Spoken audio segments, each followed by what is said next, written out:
Hey guys, it's Kevin again, and with the TV season officially over for 2016 and 2016 is slowly coming to a close, I figured that it would only make sense for me to finally do my top 20 shows of 2016, which let's just get into it because I was going to do a top 10, but this was just such an incredible year for TV with just such a wide array of all kinds of different shows that really it was really hard to do a top 10. I really honestly would not feel good if I just did a top 10. I would have felt like I was leaving out all these amazing shows that I really do want to talk about one last time. And like I said, I watch a lot of TV, as you guys know, probably a little bit too much, but that's not my fault. I mean, it's kind of my fault, but it's kind of not. There's just a lot on TV. So let's get into the honorable mentions, which, guys, there are a lot of honorable mentions. I'm not going to lie. There's a lot of stuff that was very close to being in here, but just wasn't. So I'm just going to go through each of them.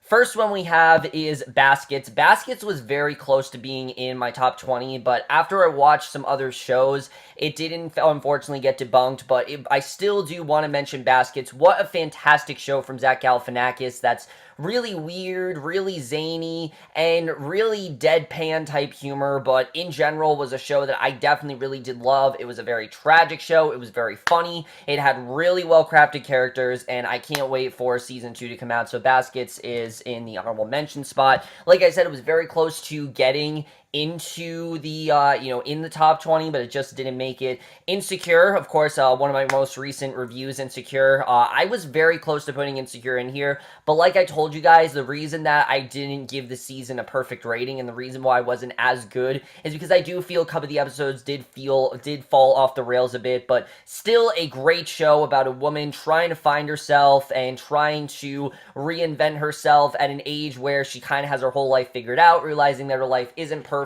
And Issa Rae, one of the best performances of the year by far. I mean, she was incredible in this role. She did such a great job, and especially in the last 2 episodes. I mean, just such a great variety of emotions. You know, there's sadness in there, there's some comedy, and all of it really just culminated really well together. So Insecure, very well, wanted to put that on that list, but just didn't make it. Jane the Virgin also almost made on this list, but I just want to reiterate that Jane the Virgin is still great. I do love the show. It's just that there are just so many shows that it didn't get to fit on my list, but I still do love it. Some great stuff going on. Can't wait for that to return. One Mississippi, honestly, almost made it. I know a lot of people didn't watch the show, or they watched it and they dropped out, but I love the show, as you guys know. I think this was an incredibly different show for Tig Notaro about death and loss and how they can really affect someone and regrets and the past, and I think all of that was just very well told in this story. I really did love One Mississippi overall. I wanted to put it on this list, but again, it just didn't make it, and I couldn't find room for it. Outcast as well. Outcast almost made this list. As you guys know, it was on my top 10 summer shows list, but it unfortunately did not make this list. And that it really did suck because I wanted to put it on this list, but I couldn't find the room for it. But Outcast, still a great possession show that I can't wait for season 2. Quarry as well, another great Cinemax show that I'm not sure if is getting a season 2, but I definitely really did enjoy, so that almost made it. Roots. Roots was very close to making this list. As you guys know, such an incredible miniseries that could have flopped horribly, but was a great remake of its original predecessor, which I think is still just as relevant today, and it makes sense why Roots came out this year when it did. One of the best miniseries I've seen in a while. Definitely one of the best remakes of a miniseries I've seen in a while. One of the only ones, but a really well done remake that I think very well reinvented Roots overall. I definitely really did love Roots. Stranger Things, believe it or not. This is probably the most controversial one, but Stranger Things is not on this list, and I was very close to putting it on this list, guys, but I just couldn't find the room for it. I couldn't figure out what spot I wanted to put it on. It's number 21. Essentially, it is number 21. I wanted to put it on this list, and I just couldn't find the room for it. I've said enough about Stranger Things, but I'm sorry, I just couldn't find it on this list. This Is Us, I almost put on the list, but the season is not over yet, and I'm not officially caught up to This Is Us, so I didn't feel like it would make sense to put on this list just because I'm not officially caught up. So if the show's gotten better, I will just let you guys know, but This Is Us did not make the list either. The Originals was very close to making this list. It really was. In fact, if there was a season 4, I would have put it on this list. However, judging it based off of season 3, which was a great season, I'm just not going to put it on this list because there were just so many other shows I think were just great. And the Originals, again, I just couldn't really find a place for it. Togetherness as well almost made this list, despite having a really kind of anticlimactic ending. Really great show overall. Too bad it got canceled, but really great show for HBO. Really did love Togetherness. And then The Good Place almost made it as well, but that season is very far from over. There's only been about 7 episodes, and I will give my thoughts on that when season 1 ends. It'll probably be on my list next year. Like, I could definitely see it being on my list for 2017, but it just didn't make it this time around. But still a great show. And then the final one that I had was Unbreakable Kimmy Schmidt. This was like a last-minute thing. I completely forgot about Unbreakable Kimmy Schmidt. I don't know why. This was such a well-done, character-driven season that was completely overshadowed its predecessor. I mean, this was such a better season. I loved everything about this season of Unbreakable Kimmy Schmidt. Such a great show. Not enough people watch it, and those are my honorable mentions, guys. But anyways, let's just get into my top 20, which, let me just say, this was not easy at all. Like I said, there were so many shows that I had. There were so many shows that I wanted to fit in there. I probably forgot a couple honorable mentions, honestly, but again, it's very hard to do. So let's just jump right into it, which, guys, as you know, ratings do not matter in this case. If I gave a show a 4.5 out of 5 or a 5, that does not mean that the 4.5 out of 5 is going to be lower than the 5 out of 5. This is just based on rewatchability, entertainment-wise, and the shows that, when I think about TV shows, what shows do I think about the most? What shows am I most looking forward to coming back? That is how I classify this list, and let's just start off with number 20.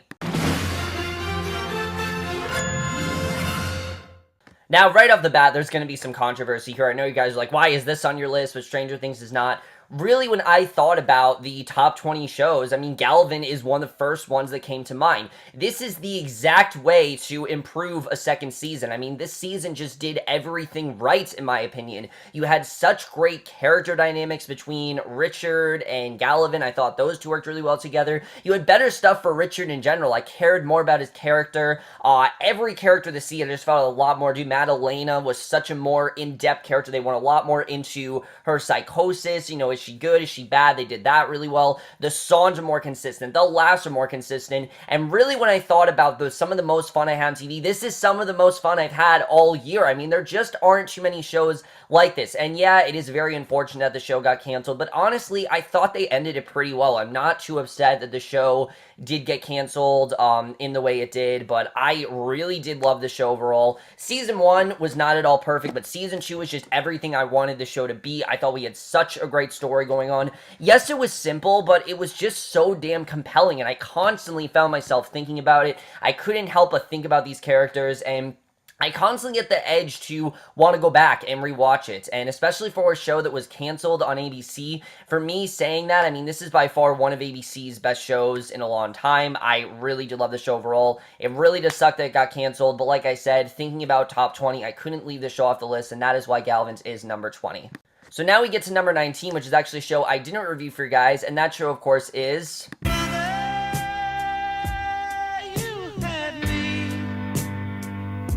I never had you.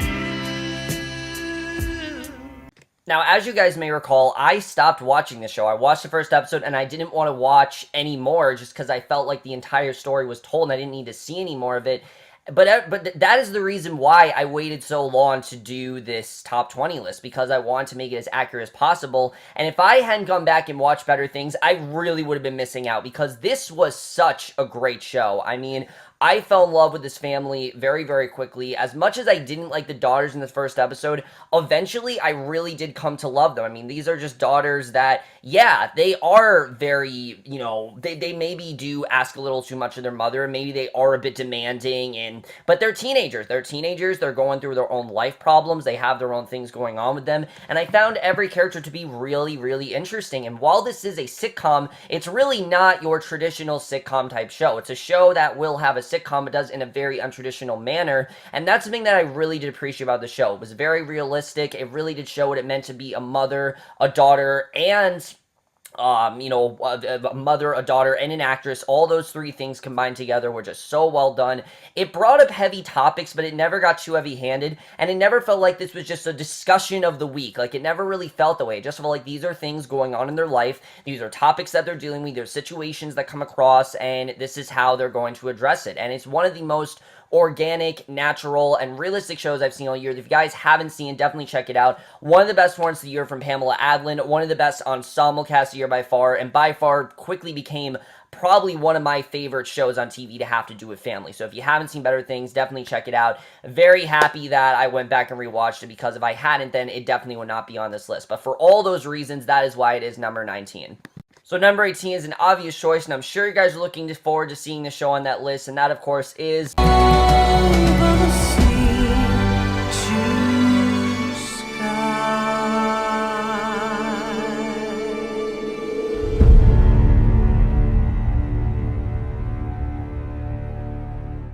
I've talked about Outlander already way too much on this channel. As you guys know, it's some of my most popular reviews. You guys love it, and I love it too. And this season especially was just that much better than season 1. I felt the story was more consistent. I felt they gave more for the secondary characters to do. The secondary characters were more interesting this year. They did more with the setting in France. It really did change the show in a pretty big way, and they really did a great job at keeping the focus on Jamie and Claire. While we did have stuff going on with Murtaugh, or stuff going on the secondary characters, Jamie and Claire really were the main focus of this season, and they did a very good job of getting into their relationship, the struggles that they have, the different viewpoints they have with things, and how even though they may not see eye to eye, they really do love each other. And it's one of the most realistic portrayals of a romance that I've seen on TV. There are so many that feel like, oh, we're supposed to love them, we're supposed to root for them, and we're supposed to think they're the best thing ever, but in reality, they really are. I mean, when you really think about this show, they don't want you to think they're like the best couple ever. They're just showing you the relationship, but in reality, yeah, this is a couple that I'm going to root for. This is a couple that I'm very happy to see. But besides that, it also went into completely new territory, you know, getting a little bit darker, focusing on the war, and especially the way the things ended at the end of the season. I'm very interested in seeing where the show's going to go from here, because it went into very, very uncharted territory that it really hasn't explored before, and I'm very interested in seeing where it's going to go. And for all of those reasons, you know, Outlander really did reinvent itself towards the end of the season, and because that is why it is at number 18. So number 17 is a show that I actually don't have an intro for, and that is a show that I actually completely forgot about, and thank God that at the last moment I remembered it, and that, of course, is Fleabag, which is a show that I don't really think a lot of people really talk about. It's probably because it was on Amazon. It was a 6-episode show, but it's one of the most satisfying 6 episodes I've seen all year, honestly. I mean, this is an incredible show about a woman who struggles to make connections and wants to actually have something deeper with people, but can't really make connections, and instead settles for little sexual encounters with people who she just sees as good looking, but doesn't really see them on the inside. And it's one of the most deepest shows that we've had all year. It's one of the best character studies of the year by far, and Phoebe Waller-Bridge is just incredible as this character. The finale especially really did show how satisfying this really was. You see how Fleabag really isn't the best person in the world. She's made a lot of horrible decisions, including some that have impacted everyone's lives and ended people's lives. If you see in the end of the show, you know what I'm talking about. But just seeing that, I just was so riveted into her story, and even if it was the littlest conversation in the show, I was just so locked into everything going on with the show. I loved Fleabag's relationship with her sister. I loved seeing it with her boyfriend as well as with her best friend. I thought they were all so interesting. It's a show that I'm not sure if it's getting a season 2. I hope it does. I hope it does get some Emmy love, because I'm hearing that definitely does have a chance of getting some Emmys. I hope that's true. If you haven't seen Fleabag, check it out. One of the most underrated shows of the year by far. Not a ton of people talk about it, and it really is unfortunate, because it really is just one of the most satisfying 6 episodes I have seen all year. So at number 16, we have one of the most surprising shows of the year with...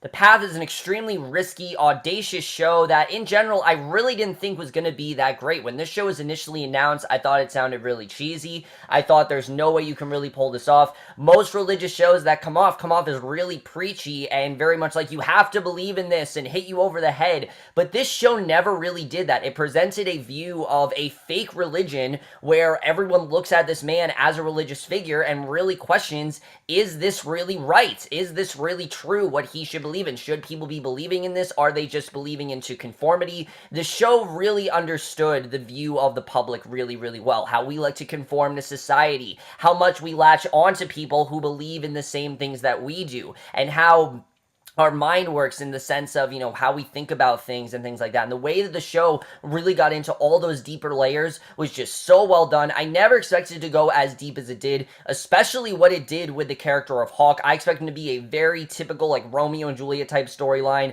and it really wasn't that. It turned into something a lot deeper, and I'm very interested in seeing what season 2 is going to explore. The Path, again, one of the most surprising shows of the year by far, really to show that Hulu is definitely having a few great shows, even though they've had some duds after it. Unfortunately, nothing has been as good as The Path since it has come out, but that is mainly because of how great The Path really was. I still do love The Path at the end of the day, and that is why it is number 17. So number 15, we have a show that I never thought really would have made this top 10 list, but it in fact did, and that of course is... When I think of prestige TV and the shows that are like, oh, you must watch these shows, these are the shows that define this generation, Bates Motel is not exactly one that comes to mind. I always thought of it as a really good show that told a really good story, but I never really thought of it as, prestige TV. This season, though, that is exactly what it became. This season is a completely different story. This season was just incredible. I thought that the writing this season was so consistent. They really finally understood the character of Norman Bates, and they finally gave him the balance that we've been waiting for. I think throughout the entire show, they've really struggled with, we can't take Norman too far because he has to stay, somewhat stable so he can continue his relation with his mother. But this season, they don't have to worry about that anymore. They went full balls to the wall. It was as graphic as it could have been. It was as sad as it could have been. It was as tragic as it could have been. Freddie Highmore gave such an incredible performance as Norman Bates. He finally understands this character. Not that he hasn't, but I feel like this season just had such a bigger idea of who this character really is. Of course, the ending, was pretty crazy the way that went down. And Sheriff Romero, too. They gave Romero so much more interesting stuff, and so much of the season were these two against each other, and it was just so interesting. And like I said, when I really thought of some of those compelling shows on TV and shows I constantly thought about, Bates Motel was one of them. It didn't start off as a perfect season, I will say that. It started off as a season that was quite flawed, but quickly did abandon all of those flaws. It became the best season the show has done, and now is the season to be, and makes me very interested in seeing where it's going to go in the final season, where things are probably going to be even crazier, and I really have no idea where they're going to go in the final season because of the way things turned out in season 4, which, like I said, was just so risky, so daring, so dark, but also a really well done story of, identity loss and things like that, and all that stuff was just so well handled, and that is one of the many reasons why it is number 15. So number 14, we have actually another show that I didn't review for you guys, and also a show that does not have an intro. And number 14, I knew that this was going to be on my list the second that I saw the first episode. I just couldn't figure out where it was going to go, but now I finally found the place for it, and that, of course, is Atlanta. Many people are probably shocked that I have this so low on the list, but really it's not that low. It's only at number 14. I know a lot of people said this is one of the best shows of the year, and yeah, I do think this is one of the most obviously it's on my best list, so obviously it is one of the best shows of the year. Is it a little bit overhyped? I personally don't think so. I think it's as good, really, as everyone has said it is. I think it's very different. It's very zany. And just every episode was so different than what I initially thought was going to be. Atlanta, to me, looked like a show that was going to be a show that had a recurring storyline and had different, things going on every week that went into that storyline. But instead, turned into a show of basically little 20-minute vignettes every episode that really was just something different, but always had to do with something in the characters' lives, and it really became one of the most unpredictable shows on TV. I really had no idea where the show was going to go, and it was just so daring that Donald Glover made a show like this. It went against pretty much all the rules of TV, really. TV, you're supposed to have a show that's relevant. You're supposed to have a storyline that's relevant to the characters, and Atlanta didn't do any of that. Atlanta did all this stuff that was just completely different than anything. They have an entire episode where Paperboy's on a reality TV show just talking about things, and it cuts to segments of these ridiculous things like a black man actually being in a white man's body, which is pretty hilarious to think about. Things like that, they did so well, but they also had such great realization on their characters, realizing where they want their characters to go, especially episodes like the van-centric episode. Things like that were just so interesting. I thought they did such a great job with this season, and really when I thought about it, like I said, I didn't review this show, but when I really thought about shows that were just really daring and really out there and just really, really different, Atlanta is definitely one that comes to mind, and the fact the show turned out exactly the way that Donald Glover did, which not a lot of shows do turn out as nowadays, is so impressive. It is a prime example of more shows that we need. I really do need more shows like Atlanta. I really do mean it when we say that. Season 2 I do feel is going to be really different, but I'm very interested in seeing where exactly that's going to go. But that is why Atlanta is definitely number 14. So number 13 is a show that you guys got on my back for not putting on the list last year. Well, it made the list this year, and that, of course, is...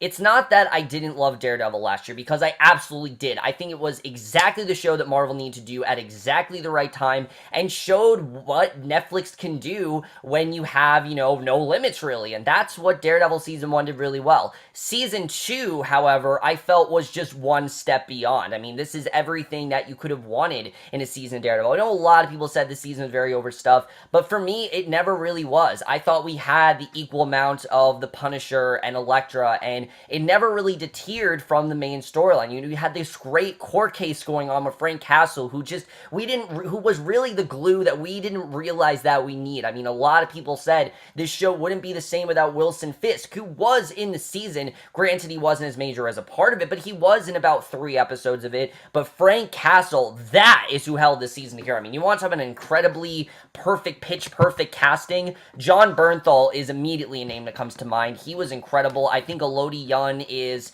pretty much just his rival. I think she was just as great as Elektra. And while I do think that Elektra's story they could have done a little bit more with, as a whole, I think this was as perfect as a season Daredevil could get. I thought they did a great job of making this a season of corruption and just a ton of terrible things that happen to Matt, but keeping the focus on Matt, because Matt is our main character. Showing that Matt's not a perfect person. Showing that sometimes he does have hard choices, making he's not always going to make the right choice. And yeah, I know a lot of people did gripe on Matt for that, but it shows that these characters are flawed, and that, in my opinion, is what makes such great characters. It was different, it was daring, it had more action, it had more drama, it had just a lot more compelling shit going on, it had some great character dynamics, it had one of the best action scenes I've seen all year. 3, actually, the best action scenes, between the prison scene, which we all remember that incredible prison scene, the stairwell. I mean, it just upped the ante so much this season in every way possible. It gave me everything that I could have wanted from a season of Daredevil, and I'm very interested in seeing where exactly they're going to go in Defenders, especially how we left season 2, and that is why Daredevil is at number 13.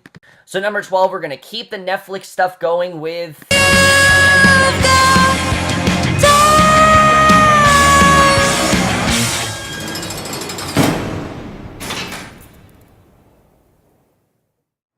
Orange is the New Black is a show that has never been on any of my top 10 lists. Ever since I started watching the show, again, I never really looked at the show as prestige TV. I thought this is a show that could be prestige TV, but that was always kind of struggling. You know, they had time with, you know, keeping the focus on too many characters, or just they didn't do something that I didn't like. Season 4, in my opinion, is the first perfect season of this show. Season 4 gave me everything that I wanted from the show. It was dark, and it wasn't afraid to go into some really dark stuff. I mean, they did a really good job of keeping the story very heavily focused on a few key characters and going in some directions that you really didn't expect them to go, but never, in my opinion, getting too heavy-handed with it. These are things that do happen in prisons, and they addressed them really, really well this season. I thought the flashbacks were better. I thought some of the character dynamics were even better. There were even some plot twists that I really didn't see coming at all, especially the death at the end of the season. I definitely didn't expect that. You can definitely see the show is maturing. It's turning into a drama. It's no longer that comedy. There's a reason why it's no longer considered a comedy at the Emmys, and I think this season is a prime example of that. And because of them growing and, you know, making their show better and just evolving, the show evolving, getting better, this is exactly the show I've always wanted Orange is the New Black to be, and that is why it is number 12.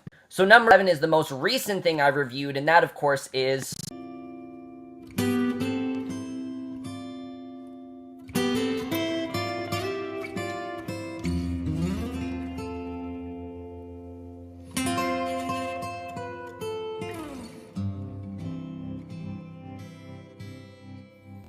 Horace and Pete is a show that absolutely floored me. I went into the show knowing absolutely nothing. All I knew is that this was a show that Louis C.K. made, and yeah, you can say that I'm on the hype train, but this show truly was incredible. I mean, it broke every single rule of how to construct a TV season. You know, this is a show that he just kind of put out. Nobody knew. There was never any promotion for it. Even when the show was coming out, there was never any promos that came out. There was never any word of what the next episode was going to be. No one even knew how long of a season this was going to be, and Louis C.K. doing that, I think, just kept the suspense that much higher. I mean, it's a show that's just building, building, building. And yeah, maybe it did get a little bit lost in the second half of the season, but it came right back with that incredible episode 8, and then after that, the show just got so consistent, and of course, the ending, holy shit, I mean, one of the most effective endings of the year by far. I mean, you guys know how emotional I was. It was truly an emotional turn of events,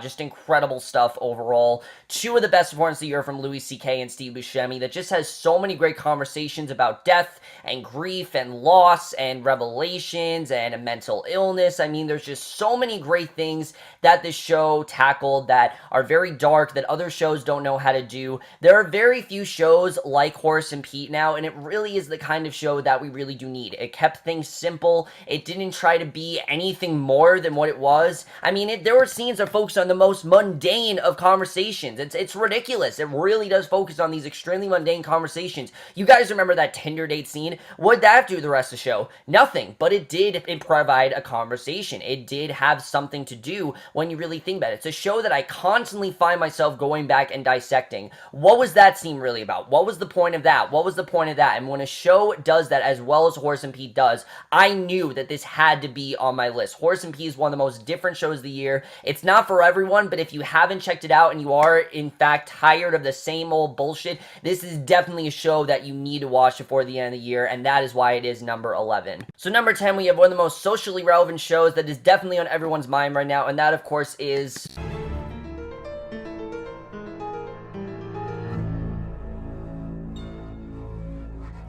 Westworld is a show that I really felt was going to be one of those shows that really was going to fly under the radar, but quickly it turned into something just incredible. I mean, the amount of people who talk about this show and the cult following that this show has. I mean, this show, it's not just a cult following, it is a huge following. I mean, everyone talks about this show, and people I didn't even think would watch HBO are watching the show. Westworld is exactly the show that HBO needed, you know, especially with Game of Thrones ending and, you know, them needing a new big show. Westworld is that show, especially because HBO, like I said, didn't really have that many big shows this year that really worked out that great. You know, we know how Vinyl turned out, and that really didn't work out that well. But Westworld is exactly what they needed. It had compelling characters. It had a really great story. Yes, it did have predictable twists, but like I said, if people had not have had those fan theories, I do feel those still are very effective. The twists in this show, people did guess pretty much every single one of them, but that does not mean they weren't as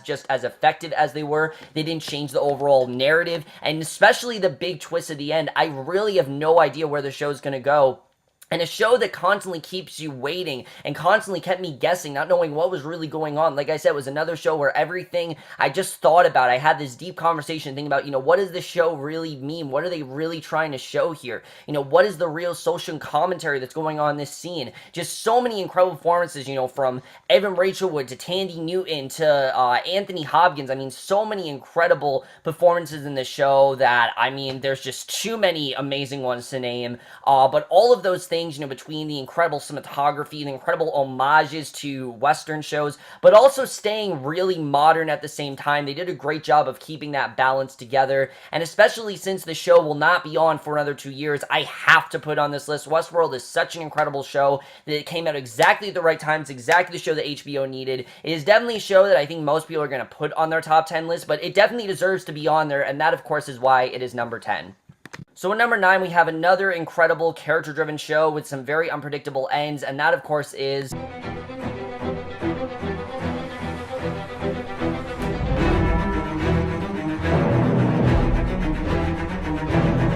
Now, you guys may have been looking at the top 10 list of, all the summer shows. You might have thought, where is that show? How can you forget Penny Dreadful? Of course I didn't forget Penny Dreadful. How could I have forgotten Penny Dreadful? You guys know how much I love this show. You guys know how incredible this show really is. And I mean, what this show was able to do in season 3 is everything I wanted the show to be. It focused more on the characters. It became more of an ensemble show. I mean, this is a show that I thought was going to go completely off the rails this season. It was divided into 5 different locations, and it's probably the most focused season we've had on the show, taking full episodes to just focus on 1 or 2 storylines. And the way the show is able to do that and not make things convoluted and tell the story in 9 episodes is nothing short of remarkable, and so many incredible performances. I mean, not just Eva Green this season. I feel that while Eva Green was great, other performers really got to shine. I mean, Josh Hartnett was incredible this season. Billy Piper, holy shit, Billy Piper this season was incredible. I mean, just so many incredible performances. Patti LuPone was so great this season. The dude who played Renfield, I mean, there are just so many great things going on this season. And then, of course, yes, it is over. And yes, it was a shock that it was over, but I felt like it ended exactly the right time. And yes, there is that comic book, and yes, there is the fact that it did end kind of abruptly, but it's as good as an ending as I think the show could have done. And Josh Logan, he did something that many writers aren't able to do. He told the story that he wanted to tell, and so many writers nowadays are not able to do that. They're constantly pressured by networks. You need to make a show like this. No, you can't do that. No, you need to do this. That's why so many writers are quitting shows. That's why so many creators stop doing shows, because they're just not getting their full creative vision out. Josh Logan's is the perfect example of someone who did get to write the show for as long as he wanted to and get to tell the story that he really wanted to tell. And like I said, that rarely happens nowadays. It is probably one of the last times I'll ever get to talk about the show. It might be the last time I ever talk about the show, which really does suck because I really do love the show. It's one of the most different horror shows I've seen on TV. It's one of the best horror shows I've seen on TV, and it is one of the best shows Showtime has ever done that I'm going to deeply miss, and of course, I can't forget it, and that is why it is number 9. So number 8, we have one of the best character studies of the entire year, and that, of course, is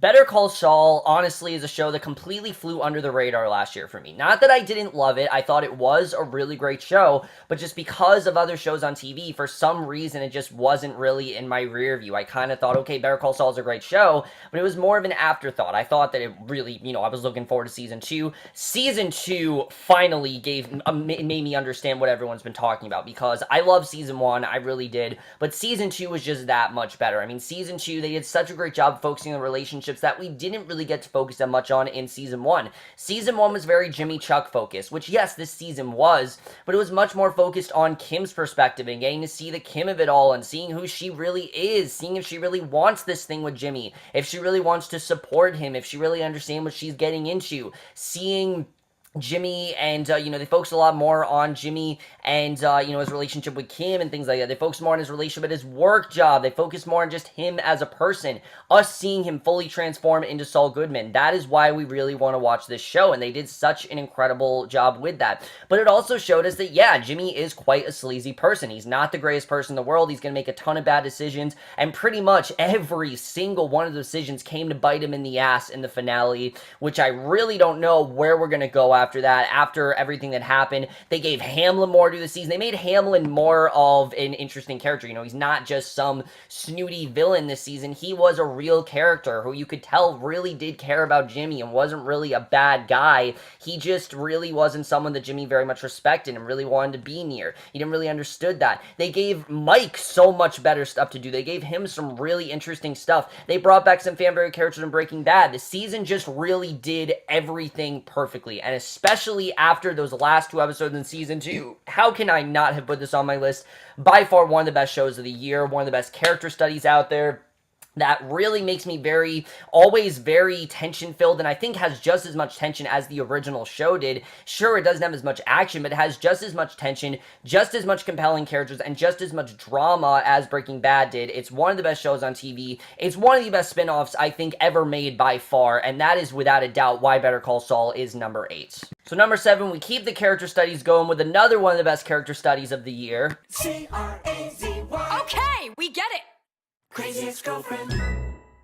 If you would have told me that in the year 2016 that Crazy Ex-Girlfriend would be on my top 10 of 2016, I would have thought you were crazy. I mean, there was no way that this show could have been on my top 10. I'm still completely dumbfounded that the show is as great as it is, but it really is. I mean, this show is so anti-CW, and that's why it is as great as it is. I mean, this is a show that's not just banked on, oh, they're attractive, or they're good looking, or they have this relationship problem. No, the show goes into a lot more deeper issues than that, more about Rebecca's mental state and how she's really not the most stable of people in the world, how she really is always having problems in her life, how she's having problems in her love life, how her best friend constantly complicates her life, what her family life was like, all of that stuff they just delved into so well this season. But at the same time, it's so funny and it's so entertaining. It's not a show that you constantly feel like you want to shoot yourself while watching, because yeah, it is very depressing, but it's also so damn entertaining, and they did such an incredible job between the musical numbers and the characters and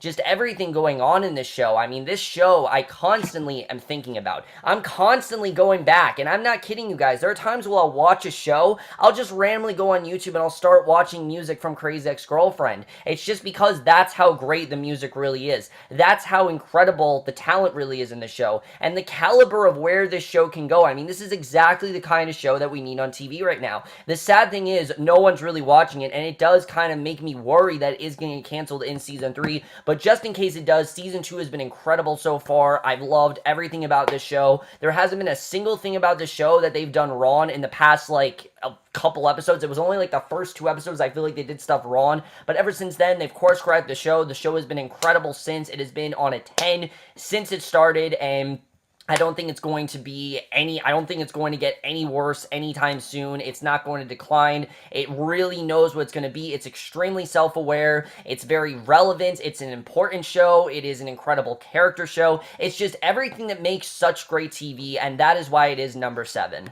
So at number 6, you know how I said that HBO hasn't really had the greatest year for new shows? Well, that didn't mean that I was talking about miniseries.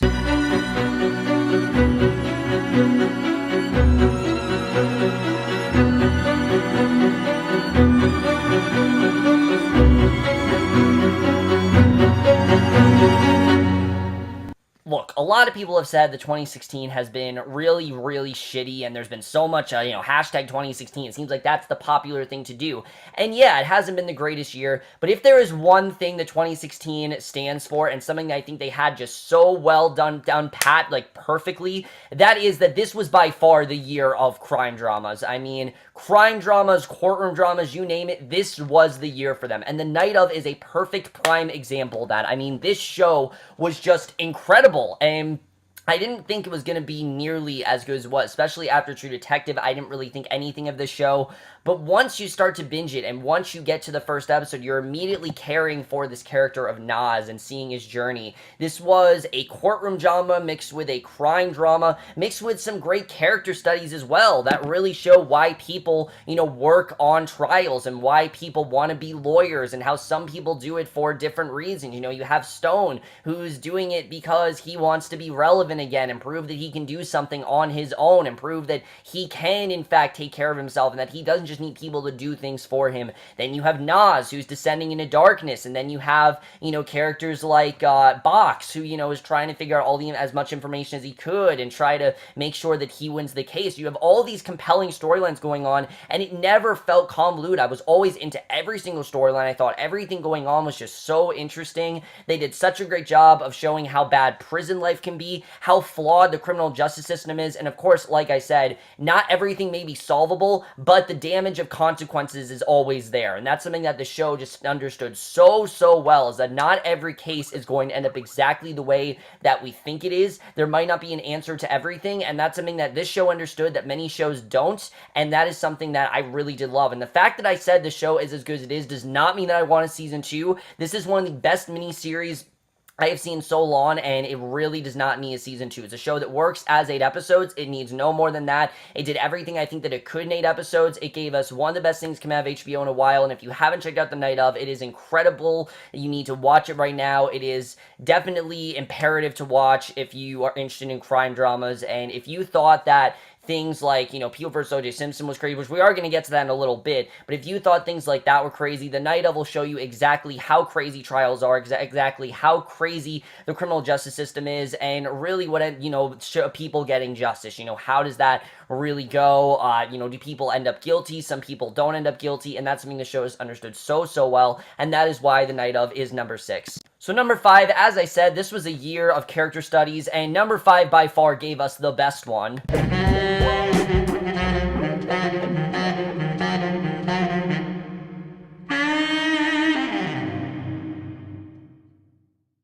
Like I said, this was a year of character studies, and BoJack Horseman by far is the best character study on TV. I mean, there is no show that I think understands characters as well as the show does, especially when it comes to their protagonist. The show just doesn't understand it better than BoJack does, and yes, I think this is in the exact same place that I put it last year, but that doesn't matter because Season 3 still was incredible. I mean, Season 3...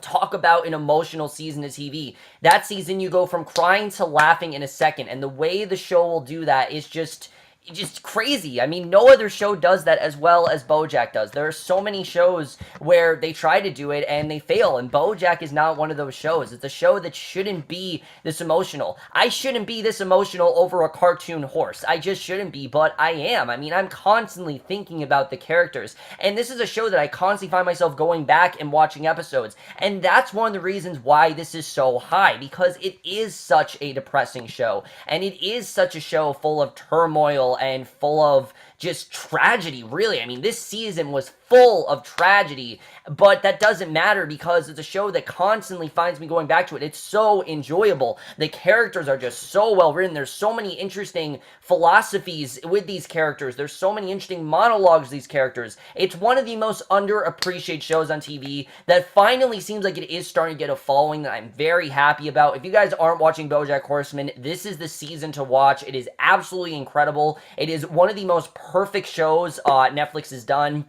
By far one of Netflix's best shows. Always a show that I'm definitely looking forward to. I've talked about the show enough. I could honestly just go on for another hour about the show, but BoJack Horseman is incredible. I love everything about it. It gave me everything that I wanted from this season. Next season should probably be the last one because I really don't know where else they're going to go from the story from here, but who knows? Maybe season 4 will be something completely different. I've talked about the show enough, but anyways, that is why BoJack Horseman is number 5. So number 4, we have another show that I've talked a great deal about, and you guys, of course, know what that is. Look, need I go on? I've talked about the show enough. Mr. Robot is incredible. It was my number 1 show of the summer, and I'm going to stick by that. It was just such an incredibly different show. Like I said, this is the kind of show where Sam Esmail does not give a fuck what you think about what he's writing, and there are so many writers that don't do that now. This is the kind of show that we need. This, The Leftovers, I mean, these are the reasons why these shows are so great, because they do such unconventional stuff. He did an entire episode where, Rami Malek wasn't even there. Rami Malek is possibly the best thing about this show. He is the glue that holds the show together. But still, without him, this show is still great, and it's because it had such a more resilient focus on these secondary characters. We had more with Darlene, we had more with Angela, we had a lot more with with Joanna, just a lot more with a lot of the secondary characters, and turn it into less of just a show about Elliot and more of an ensemble show that revolves around Elliot. And they did that incredibly this season. I think this season was just as good as last season. A lot of people didn't like it because of how different it was, but for me, it worked perfectly. I could talk about the show enough. I've said way too much about the show already. You guys know how much I love the show. You're probably tired of me talking about it. When I say Mr. Robot is one of the best shows on TV and one of the best shows I've ever seen, I wholeheartedly mean it. It is as good as a show could possibly get. I have no idea where they're going season 3, and that makes me very excited to see where they're going to go. Mr. Robot is incredible. I love everything about it, and that is why it is number 4. Number 3, we have a show that I wouldn't even imagined would have been on this list, and that, of course, is...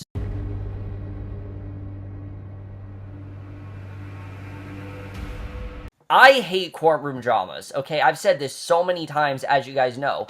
as good as, shows like this are, I typically hate these things. I find them boring, I find them long, I find them extremely uninteresting. So for me to say that American Crime Story, The People vs. O.J. Simpson is one of the most riveting shows I have seen in a long time says a lot, because this show was incredible. What is the best thing about this show, though, is that it's not just a courtroom drama. It is a character-driven series that very well shows why these characters pursue this case, why they're so intent on finding out, if Simpson, is guilty or not, if he really could have done it. But it's also less about that. It's also about their public persona. I mean, who can forget that incredible episode about Marcia Clark, where we saw how people were perceiving her, how the littlest of things, her haircut, really bothered them, and how that got her to change it, and how even though this doesn't affect her, it is very much affecting her because she's not used to being so public, and she's not this open about things. Just stuff like that was just so well handled this season, and I don't really think there's another show that has done courtroom drama as good as OJ did. I mean, as good as The Night of was, that was more of a prison drama. This was a courtroom drama in every way possible. You had so many incredible performers here, from Sarah Paulson to Courtney B. Vance to Sterling K. Brown. I think the real unsung hero of the show. This is someone who gave such a great breakout performance. Cuba Gooding Jr., John Travolta. I mean, so many great names and so many incredible performances that shouldn't have been this good, and especially because it is Ryan Murphy. It's the first thing that Ryan Murphy has really done that's felt consistent, that's felt like it actually has had a thorough line, and that's because, like I said, he doesn't write it. Ryan Murphy is better off directing things than he is writing it, and really does show that when he has his hands on something really, really great, and he doesn't try to attach himself all over it, and doesn't try to make it all Ryan Murphy-esque, then it actually works really, really well. It is a show that we absolutely need. It's one of the most relevant shows on TV that shows some incredible viewpoints, and that's something I love about the show, is that it wasn't biased at all. It showed every viewpoint. It didn't tell you what to believe. It told you the facts. It told you how things went, and told you how things turned out, and didn't really tell you what to believe. It gave you your own thing to take away from it, and when a show does that, it doesn't try to be so biased and shove things down your throat in a way that People vs. O.J. Simpson did, and in a way I haven't really seen before. That is enough of a reason why the show was as revolutionary as it was. It was such an incredible show that almost was my number one, I'm not gonna lie, but that is why People vs. O.J. Simpson is number 3. I can't wait to see what they're going to do next year, though I highly doubt that they are going to top this season. So number 2, we have a show that had one of the greatest comeback seasons of all time, and that, of course, is...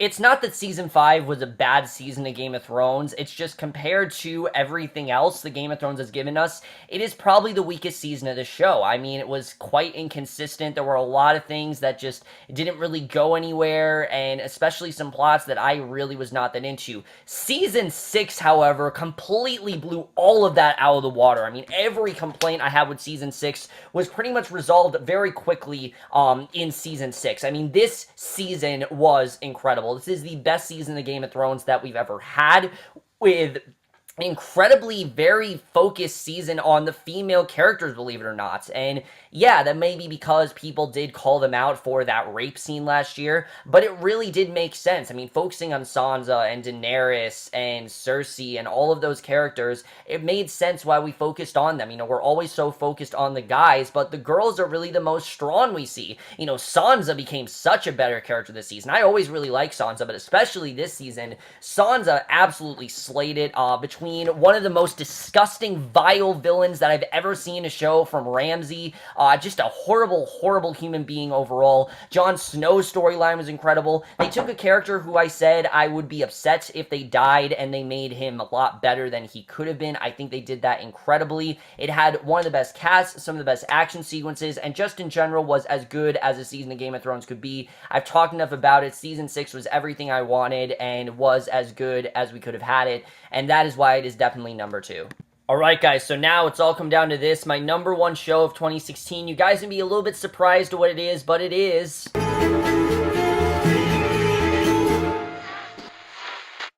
When I thought about all the shows that really did affect me the most in 2016, the one I think about the most, the one that I think had the best storyline, the one that went in the best direction possible, The Americans immediately is the first one that came to mind, and that is enough for a reason to make it my number 1 show. And yeah, I know it's kind of a cliche thing to do because I had Season 2 on and then Season 3 wasn't as good. Season 4 was everything I want the show to be. It was so thrilling, it had some incredible character moments, and it utilized the 80s environment, I think, better than any season really has. I mean, you guys remember that great episode where they showed the movie The Day After, and showing the way that impacted the events of what's going on. Just the way they incorporate things into the show is just incredible. It understands the 80s in ways I think other shows don't. Sure, *Halt and Catch Fire*, which was very close to almost being on this list, understood the 80s very, very well, definitely. But The Americans just gets it in a way that other shows don't.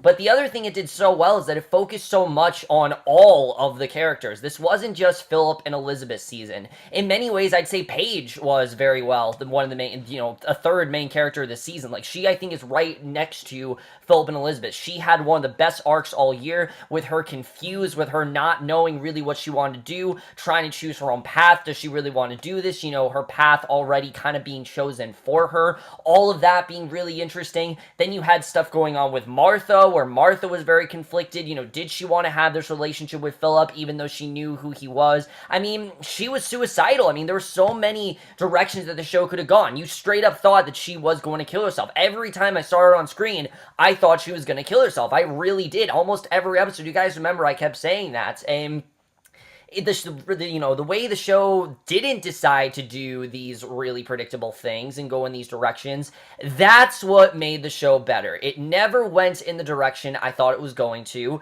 It always stayed in the direction I think it needed to go in, and did a great job of showing us that this is only season 4. We still have 2 seasons left. Yes, things are crazy now, but they're not as crazy as things could possibly get, and they did an incredible job of showing that. They had one of the best episodes they've ever had with the magic of David Copperfield, which has this incredible time jump in the middle of it. That was just incredible the way they did that. So many incredible sequences, so many incredible performances. This was the season that finally gave them their Emmy, and there's a very good reason why they finally got nominated for an Emmy. I mean, this season, finally people are recognizing The Americans. Finally people have been watching it, and I can't wait to see where the show is going to go in their final 2 seasons. I couldn't be more impressed by this season. This is now the season to beat. I'm sure they can, and I'm very interested in seeing where it's going to go. It was thrilling. It was riveting. It was so edge of your seat. I was constantly edge of my seat. It had incredible characters. It had an incredible story. It has everything that I want in an incredible TV show, and that is why The Americans is my #1 show of 2016.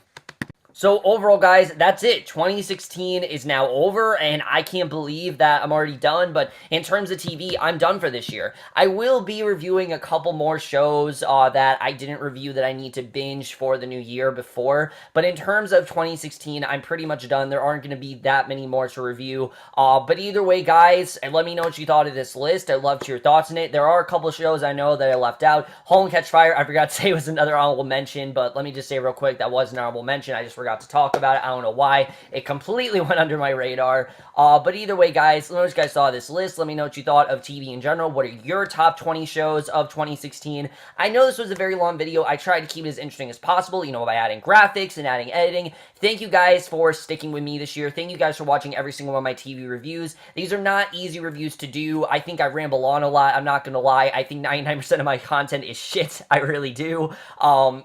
But you guys don't seem to think so. You guys continue to stick with me, so thank you for doing that. I very much appreciate it, definitely. That's it for this video, guys. Hope you guys enjoyed it. Let me know what you guys thought of my list. What are your favorite shows? And I'm going to stop rambling, as I always do. And I will see you guys in my next video, which will probably be for a movie review. And I will see you guys... Actually, no, it's not going to be a movie review. It's going to be my collab review, which Wanting to Tiger do. We're going to be doing a collab review for the 2nd season of Fuller House. We watched that show together, so we're going to be doing collab review for that. So definitely look forward to that. That will be your next video, and I will see you guys for that. Okay, bye.